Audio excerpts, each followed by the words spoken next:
So when there is a lot of anger from a very young age, it's very easy for that anger to take on a very real tone with everything of imperfection around you.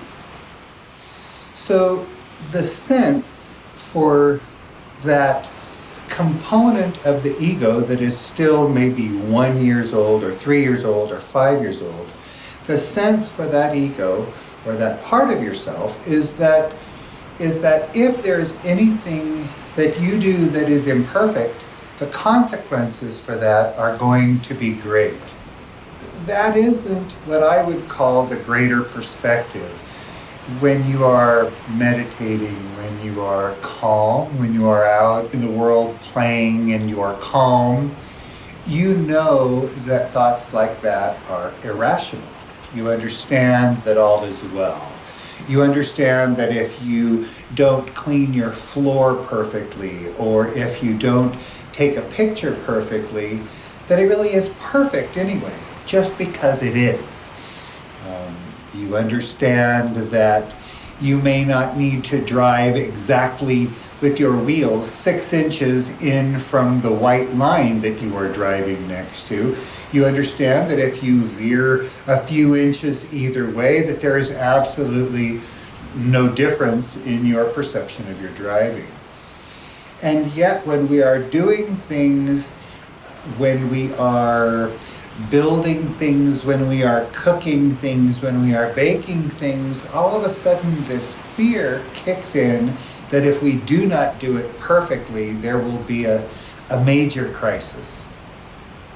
I have a family that likes to get together for holidays, and yet there is what I would consider an unrealistic expectation on the perfection of the food.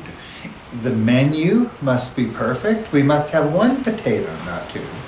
There must be 3 vegetables. There must be 2 desserts at least. There's a lot of rules about what the menu should look like. And then if anything in that goes wrong, if someone's potatoes are a little overcooked, or if someone's meat is a little undercooked, where I would throw it in the microwave and cook it a little more, or scrape off something and we would eat it and laugh about it, there's great anxiety that they have somehow ruined something, or destroyed something, or somehow took away from the family gathering related to this meal or to this menu.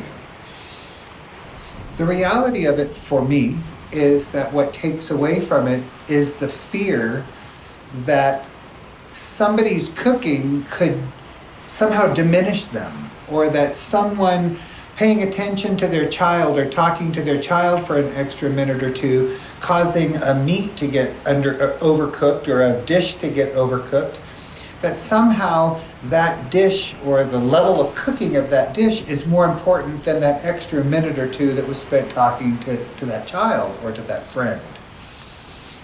I have a very different feeling about that. For me, I feel that what's important is our human interactions. I feel that what's important is reaching out and trying to grab every brass ring that we want to grab. I think it's important to love and adore our imperfections in our bodies, our imperfections in our faces, our imperfections in our beliefs, our imperfections in our actions.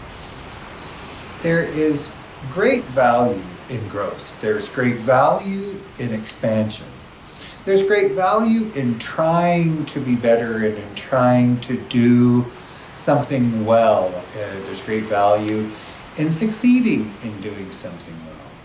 But there is no value in beating yourself up. And there's absolutely no value in fear that cripples us. There's no value in fear that has the effect of limiting what we attempt to reach for, or fear that limits our joy as we're reaching for something. Those fears have absolutely no benefit in your life other than to teach you that they have no value.